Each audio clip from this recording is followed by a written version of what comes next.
Hello बच्चों, नमस्कार। आप कैसे हो? सभी अच्छे होंगे और तैयारी भी आप लोगों की बहुत अच्छी चल रही होगी।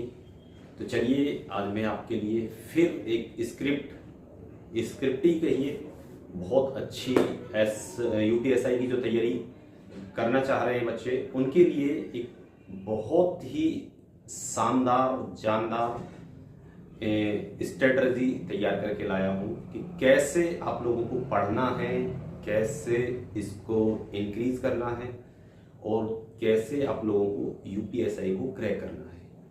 क्योंकि आप लोगों की सबसे ज़्यादा जो कमेंटों की भरमार थी वो इसी टॉपिक पर थी, इसीलिए मैंने इस टॉपिक को बहुत ही अच्छे तरीके से, बहुत ही जानदार और शानदार तरीके से इस टॉपिक को मैंने कम से कम 2 दिन एनालाइज किया है और इसको मैंने अपने हिसाब से 4 कैटेगरी के बच्चों के हिसाब से इसे बांटा है।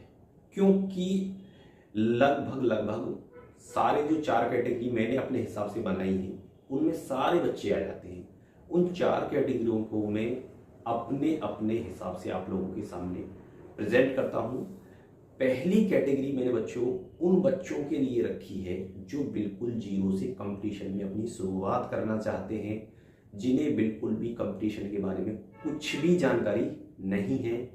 तो उनको मैंने पहली कैटेगरी के अंदर रखा है और दूसरी कैटेगरी में भी मैंने उन्हीं बच्चों को रखा है जो कंपटीशन में नए आना चाहते हैं। लेकिन फ़र्क क्या है? फ़र्क इतना है कि पहली कैटेगरी के बच्चों का जो बैकग्राउंड है वो मैथ नहीं है, उन्हें मैथ भी बिल्कुल नहीं आता है। लेकिन जो दूसरी कैटेगरी में बच्चे मैंने रखे हैं उनका बैकग्राउंड मैथ है, उन्हें अच्छे खासी तरीके से मैथ आता है। इसलिए ये 2 कैटेगरी तो मैंने बता दी। तीसरी कैटेगरी मैंने उन बच्चों की रखी है जो कंपटीशन में ऑलरेडी पहले से हैं, उनका स्कोर पढ़ चुके हैं 1-2 बैच कहीं से भी, जहाँ से भी पढ़े हैं किसी टीचर से, और प्रेजेंट में मॉक टेस्ट भी लगा रहे हैं, इधर उधर से सब कुछ कर रहे हैं, एक आध पेपर भी दे रहा होगा।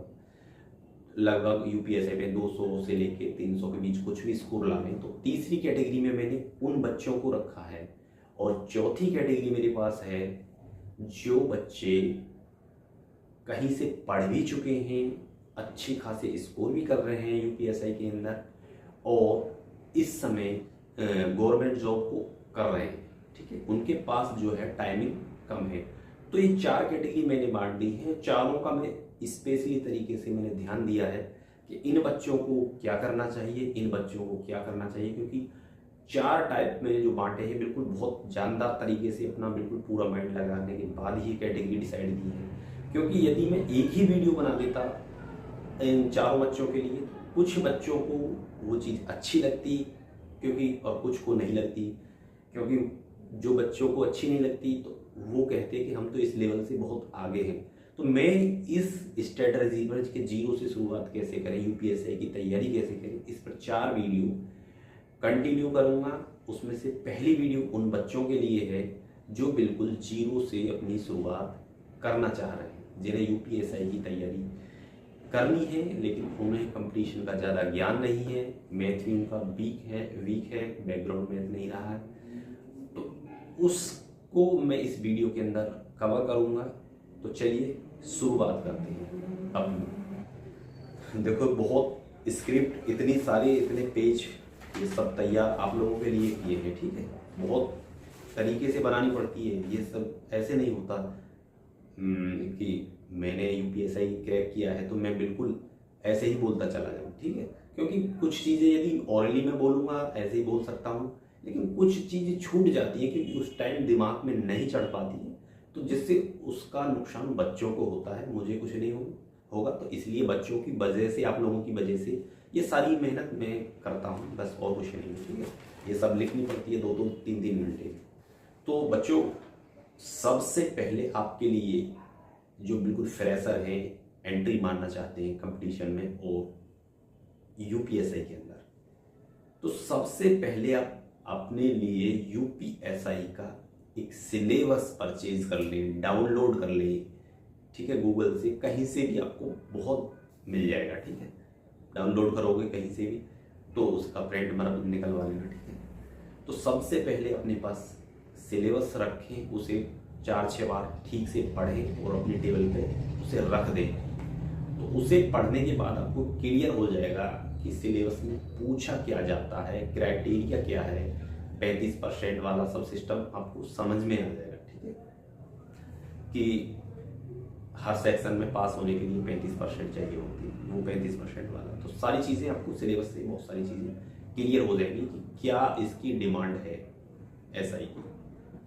दूसरी चीज़ आपके लिए, पॉइंट बाय पॉइंट मैंने सारी चीज़ें लिखी है। दूसरी चीज़ आपके लिए ये है कि आपका मैथ वीक है, तो इसे आपको सुधारना है। सुधारने का आप जैसे बच्चों के लिए सिर्फ एक ही तरीका होता है, दूसरा कोई तरीका नहीं है, ठीक है। तो ऐसे बच्चों को क्या करना होगा, आप अपने गांव में, मोहल्ले में या शहर में रहते हैं तो कॉलोनी में आसपास किसी ऐसे बच्चे को तलाशिए, टीचर को नहीं, ऐसे स्टूडेंट को तलाशिए जो कंपटीशन की ऑलरेडी तैयारी कर रहा है और पढ़ने में बहुत ज़्यादा इंटेलिजेंट है। मतलब कुछ बच्चे ऐसे होते हैं जो पढ़ने में होशियार होते हैं, ठीक ठाक होते हैं, ठीक है, क्योंकि हर बच्चा सेम नहीं होता। तो और लगभग आपको मिल भी जाएंगे जो ट्यूशन पढ़ाते रहते हैं कंपटीशन का। तो आपको उसको तलाशना है, उस बच्चे से आपको मैथ का ट्यूशन पढ़ना है, ट्यूशन कंपटीशन का। और वो भी आपको कैसे पढ़ना है, रफ कॉपी पे या ब्लैक वाइट बोर्ड वगैरह तो बहुत ही कम रखते हैं, ज़्यादातर गांव देहात में रफ पे ही पढ़ा देते हैं, क्योंकि ये स्थिति में थोड़ा खर्चा चलाने के लिए भी मनी की ज़रूरत होती है। तो इंटेलिजेंट जो बच्चे होते हैं वो ऐसे इधर से अपनी तैयारी भी अच्छी करते हैं और पैसे भी कमा लेते हैं। तो वहाँ आपको मैथ की कोचिंग लेनी है, क्योंकि फ़ायदा ये होगा कि यदि आप बैच परचेज कर लोगे तो आपका एक तो मैथ बैकग्राउंड नहीं रहा, ऑलरेडी वीक है, तो आपको कुछ भी पल्ले नहीं पड़ने वाला मैथ में। ऐसी बात नहीं है, ठीक है। पढ़ाते सभी लोग हैं, अच्छा पढ़ाते हैं सभी लोग, क्योंकि जो और बच्चे हैं जिनकी स्ट्रेटेजी में आगे बताने वाला हूँ तो उनके लिए बैच भी बताऊँगा। लेकिन आपको मैथ बैच से नहीं पढ़ना है, ठीक है। बाकी अब बैच परचेज कर लेना, लेकिन बाद में मैथ पढ़ लेना। पहले अपने मैथ के जो कॉन्सेप्ट है वो दाएं बाएं से किसी से क्लियर जरूर कर लेना, ठीक है। समझ में तो आपके बैच में भी आ सकते हैं, लेकिन जो आपके डाउट हैं, बहुत सारे डाउट क्रिएट होते हैं पहली बार पढ़ने में, ठीक है। तो वो डाउट, आप इतने सारे डाउट नहीं क्लियर कर पाओगे बैच से, ठीक है। तो वो जो बच्चा आपको पढ़ाएगा ट्यूशन, एक तरह से कोचिंग देगा रफ के ऊपर, तो आपकी छोटी छोटी बातों को भी, बहुत बच्चे ऐसे होते हैं जिन्हें माइनस गुणा माइनस बराबर नहीं पता होता, ठीक है। जैसे बटे के गुणा भाग, थोड़े टेढ़े मेढ़े मैथ्स के कॉन्सेप्ट वो भी नहीं क्लियर होते। तो वो बच्चे वहाँ जाके अपने मैथ के सारे कॉन्सेप्ट क्लियर करें। तो बैच भी बशर्ते परचेज कर लेना, यदि आपकी इच्छा है बैच परचेज करने की, तो मैथ वहाँ से पढ़ लेना, बाकी सब्जेक्ट बैच से अपने क्लियर करते चलना। कहोगे सर बैच कौन सा परचेज करना है? बैच बच्चे आपको परचेज, यदि मैं रिकमेंड करूँ आपको, तो या तो RW का कर लेना या एग्जाम्पल का, दोनों में से कोई भी कर लेना। दोनों प्लेटफॉर्म अच्छे प्लेटफॉर्म है, मैं इनकी बुराई नहीं कर रहा, ठीक है। बहुत अच्छे प्लेटफॉर्म है, यहाँ से बच्चे बहुत सेलेक्ट होते हैं, ठीक है। ये यूपी बोर्ड के एग्जामों के लिए अच्छे प्लेटफॉर्म माने जाते हैं। और बाकी सब्जेक्ट यहाँ से आप क्लियर पढ़ते रहना, इनके सिवा कुछ मत पढ़ना जब तक आपकी तैयारी बहुत मजबूत ना हो जाए, 200 प्लस 250 के आसपास ना पहुँच जाए। जितना आपको बैच में पढ़ाया जाए, मैथ आप दाएं बाएं से पढ़ रहे हो किसी भी बच्चे से, या टीचर मोहल्ले में ट्यूशन वगैरह टाइप पढ़ाते हैं, और बाकी सब्जेक्ट यहीं से पढ़ रहे हो ऑनलाइन, ठीक है। क्योंकि जो फ्रेशर बच्चे हैं, यदि वो, मैं कहूँ कि सेल्फ स्टडी कर लेना, वहाँ भी आप फेल हो जाओगे। सेल्फ स्टडी में आपको कुछ समझ में नहीं आएगा शुरुआत में, क्योंकि एक तो आपका बैकग्राउंड उन चीज़ों का नहीं है, फिर आपको ये भी आइडिया नहीं है क्वेश्चन कहाँ से बनते हैं, कैसे बनते हैं। तो बहुत सारी दिक्कत में पड़ जाओगे, फंसते चले जाओगे। आपको कोई भी किताब नहीं पढ़नी है, सिर्फ बैच पढ़ना है और मैथ दाएं बाएं से करना है, उसी का कंटिन्यू रिवीजन करना है। इतना आपको सिर्फ करना है। इतना जब आप कर लोगे, पूरा बैच कंप्लीट कर दोगे, और मैथ जो अपने पड़ोस से कहीं से भी पढ़ोगे, या उस वहाँ से क्लियर होने के बाद बैच से भी दोबारा पढ़ोगे। इतना पढ़ने के बाद आप बहुत बार उस चीज़ का रिवीजन भी करना है, ठीक है। इसके सिवा कंटेंट में आपको और कुछ नहीं खरीदना है तब तक जब तक आपका स्कोर 250 प्लस ना हो जाए, ठीक है। तो इतना करने के बाद आपको कितना रिजल्ट मिलेगा ये भी मैं बता देता हूँ। आपको रिजल्ट जो इतना करने के बाद मिलेगा 70 से 80 के बीच में आपको रिजल्ट मिल जाएगा, ठीक है।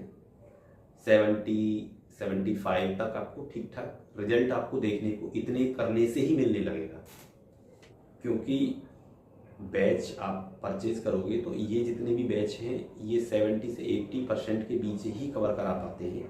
बाकी जो ऊपर बच्चे करते हैं वो अपनी मेहनत से दाएं बाएं से कंटेंट इकट्ठा करके वो सब करते हैं, ठीक है। क्योंकि कंपटीशन में यही सब होता है, कहाँ से क्वेश्चन आ जाए। ये यदि मैं भी कंपटीशन पढ़ाना स्टार्ट कर दूँ तो मैं ये नहीं है झूठ बोल के आप लोगों से कहूँ कि 100 में से 100% फंसा दूंगा किसी भी पेपर में, नहीं फंसा सकता कोई भी, ठीक है। वो अलग किस्मत रही कि कभी कभार ठीक ठाक फंस गया आ गया, लेकिन कोई नहीं फंसा सकता, ठीक है। वहाँ कहाँ से क्वेश्चन आ जाए कुछ कहना मुश्किल हो जाता है। तो इतना परसेंटेज आपका वहाँ से कवर हो जाएगा बैच से इतना सब कुछ करने से, ठीक है। इतना करने के बाद आपको लगेगा कि हाँ आप 250 नंबर के अप्रोक्स कर पा रहे हो, तो आपको लगेगा कि मैं उन 15 लाख बच्चों में से उठकर उन 20,000 बच्चों में आके खड़ा हो गया हूँ जो जॉब पाने के सबसे प्रबल दावेदार हैं, ठीक है।